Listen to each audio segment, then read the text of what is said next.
Let's dive into the exact steps to prevent and slow breast cancer over 50. The popular news media and social media all cite genetics, family history, and dense breast as a major risk for breast cancer. Okay, but only 2.5% of breast cancer cases are attributed to family history. That's right. 80% of women diagnosed with breast cancer have no family history of it. And only 5 to 10% of breast cancers are from BRCA genetic mutation. It looks like from our research, it might be as low as 2%. So there's all this fuss about BRCA genes, but it's a complete waste of time. If one identical twin gets breast cancer, her twin sister only has a 13% chance of getting it too, even though they have the exact same DNA. The biggest secret about breast cancer is this: breast cancer is mostly preventable. So what do? Here's how I keep myself protected in these top 7 ways. So I'm just not afraid of breast cancer anymore. Going from the least to the most important. Number 7 is exercise. The more exercise you do, the lower your estrogen levels tend to be. The more exercise you can do,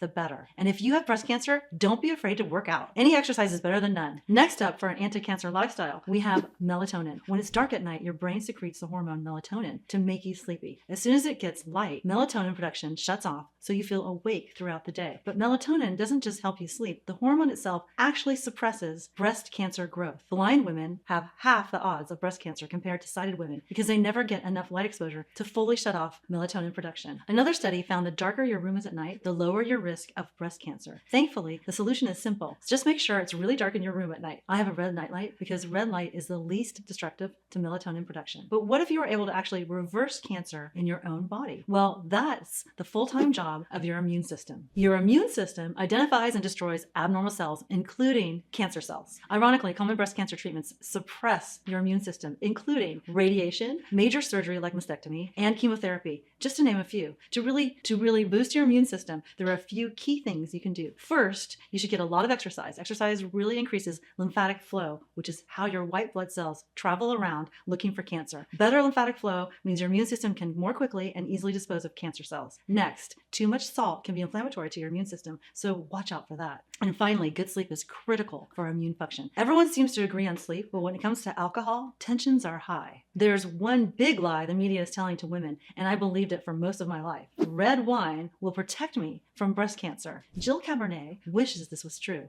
but unfortunately, alcohol is a leading cause. When you drink any alcohol, whether it's beer, wine, or vodka, your body turns it into acetaldehyde, a cancer-causing toxic byproduct. So any amount of alcohol above 0 is carcinogenic. Yes, that includes red wine. Just 1 glass of wine 3 times a week increases your breast cancer risk. Recently, I've been making pomegranate juice spritzers with wine down. It's a great nightcap for me. I'll put a link below if you want to try it out. The healthiest amount of alcohol is 0, but you can get big benefits just by cutting back. The next lifestyle change you can make to shut down breast cancer is to stop feeding it. For my whole life, I thought breast cancer was just a genetic disease. I had no idea that it's mainly driven by estrogen. It turns out there are tons of chemicals in our environment that have a similar structure to estrogen. These estrogenic chemicals bind with the estrogen receptors in your body and make breast cancer grow faster. Due to their chemical structure, estrogenic chemicals happen to make great preservatives. And because of this, estrogenic chemicals are in most personal care products, sunscreens, cleaning supplies, and ultra-processed foods. What you need to know is that any ingredient with bens or fen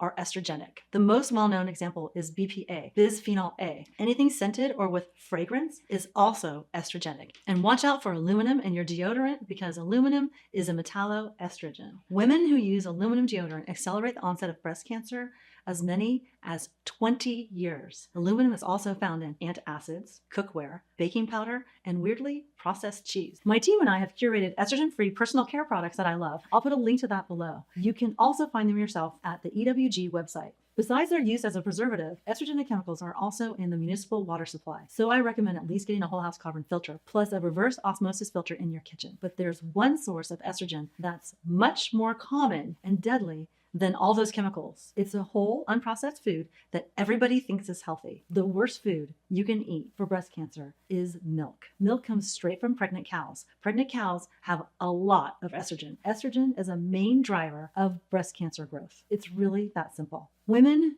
who consume a lot of dairy are 50% more likely to get breast cancer compared to women who don't consume any. Dairy consumption is linked to other estrogen-driven cancers too, like ovarian and prostate cancer. Researchers wanted to find out how bad it really was, so they studied 500,000 adults for 11 years. They found that every 50 grams daily of dairy increases your breast cancer risk by 17%.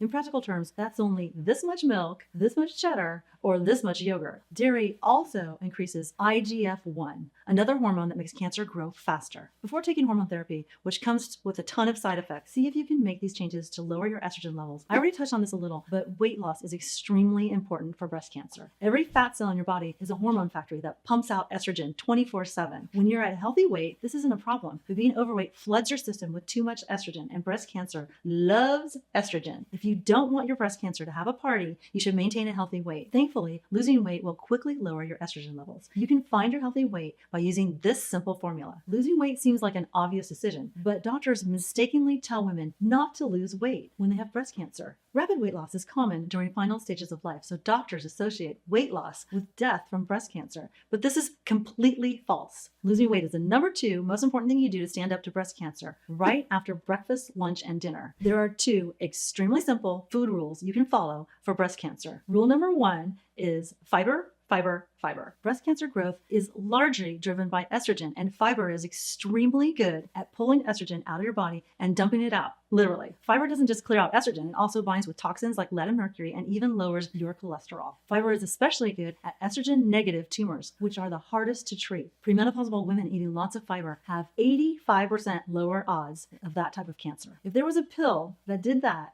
it would make national headlines. Based on all the available evidence, you need to eat at least 25 grams of fiber a day to get the benefits for breast cancer. But the optimal amount of fiber to really become breast cancer proof is around 70 grams a day. We evolved eating 100 grams of fiber every day, so 70 might seem like a lot, but our bodies thrive on it. When my clients ask me about the bloat, here's what I say. Congratulations, your microbiome is changing and evolving. The bad gut bacteria are dying and the good ones are growing. This is a transition period. So now when I eat an optimal fiber diet, my body runs like a race car, no bloat. The reason that fiber is so good for breast cancer is because it's not just the fiber. When you eat foods with fiber, you're getting all the bonus nutrients along for the ride, like vitamins, minerals, and antioxidants. The top anti-cancer superfoods like white button mushrooms, strawberries, pomegranates, cruciferous vegetables, leafy greens, and purple-seeded grapes are all high in fiber too. These foods are also anti-inflammatory and high in antioxidants. Plus, high fiber foods tend to be anti-angiogenic, meaning they cut off blood supply to the tumor. All this fiber is going to fill you up, edging out cancer-promoting foods. Because fiber is so filling, eating a high-fiber diet is the easiest way to lose weight. If you eat this way for a couple of weeks, you'll be amazed at how the weight just comes right off. Eating a high-fiber diet is how I lost 60 pounds in my late 50s. So you can see how it's all working together to create an environment in your body that's good for you and bad for cancer. If you just focus on one thing, fiber, then it's really easy to eat a cancer-fighting diet. You don't need to have a complicated eating plan. Fiber is the answer. A review from the Journal of National Cancer Institute found every 20 grams of fiber you eat daily reduces your risk of breast cancer by 15%. This has been proven over and over again in many different studies. So keep it simple just by getting as much fiber as you can. There are a ton of yummy meals you can make, like my longevity waffles, chili fries, and pesto pasta. These recipes and more are in my 5-day meal plan and recipe ebook. I'll put a link to the description below if you're interested. Okay, so fiber is rule number 1. Rule number 2 is even more simple. Keep it low fat. Just like high fiber foods come with cancer-fighting nutrients, high fat foods come with the most baggage, like trans fat, saturated fat, and cholesterol. In this study, women who ate the most saturated fat had a 50% higher risk of dying from breast cancer. That's a lot, considering smoking increases your risk by only 10%. This chart took data from 40 countries and plotted the breast cancer death rate against the amount of fat in their diet. If you draw a line through the middle, you can see it's a crystal clear relationship. This is absolutely true. There's an avalanche of evidence on this, and we've known it for 40 years at least. There are multiple ways to explain this. First, high-fat diets contribute to weight gain, and body fat is a major source of estrogen production in your body. Too much fat in your diet also creates inflammation and oxidative stress, 2 conditions that help cancer thrive. Saturated fat is the number 1 most inflammatory food component. Fat is also the cause of insulin resistance, which you can learn more about in this video. And insulin is a growth factor that promotes cancer growth. So eating a low-fat diet will lower your insulin levels too. This might be shocking information for you because we're told to eat healthy fats like our lives depend on it, especially women. I cannot stress to you how important it is to eat your healthy fats. Your meals should also include a healthy fat such. I throw in nuts for the healthy fats. Everyone one's just playing a giant game of grapevine and passing on the same thing they heard someone else say. Because it's being said so much, no one is looking under the hood and finding out the basics of how our body actually works. And the idea of everything in moderation will kill you. How much steak can you have? It's a special occasion food. I'm not saying you can't have it, but remember, it has 0 fiber and it's full of fat. For over 99% of human existence, we didn't eat more than 15% of our calories from fat. Think about it. The only source of fat we had were extremely lean meat and nuts, if we were lucky enough to find them. Low-carb advocates like to cite the low-fat movement from the 80s and 90s as a major cause of obesity today. But the truth is, America was never on a low-fat diet. We just swapped out butter for margarine back then. Even in the 1970s, we were eating over 35% of calories from fat, which is more than double what we are biologically designed to handle. Today, American women are still eating a high-fat diet, and it's increasing breast cancer. We are fatter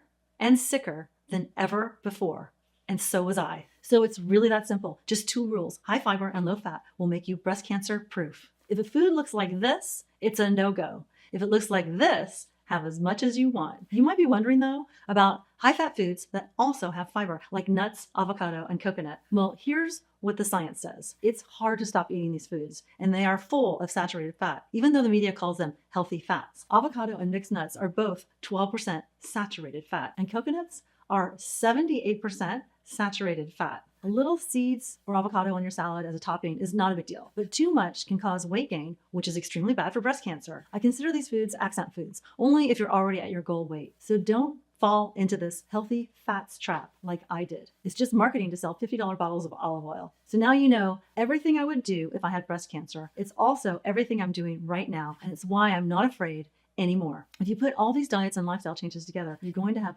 very strong protection. For example, this study followed over 1,000 women for 2 years after their diagnosis. They found just 2 simple habits cut their risk of dying in half. All they had to do was get 5 servings of fruits and vegetables and walk 30 minutes a day. In my opinion, that's just a start, but they still cut their risk of death in half. Another study found that you can lower your breast cancer risk by 80% just by doing 4 things: avoiding tobacco, avoiding alcohol, daily exercise, and a high fiber diet. And women diagnosed with breast cancer who did these 4 things had 4 times better survival odds. That's 300% better. But if you want the best odds, I put it all together in my 6-step plan to overcome breast cancer over 50.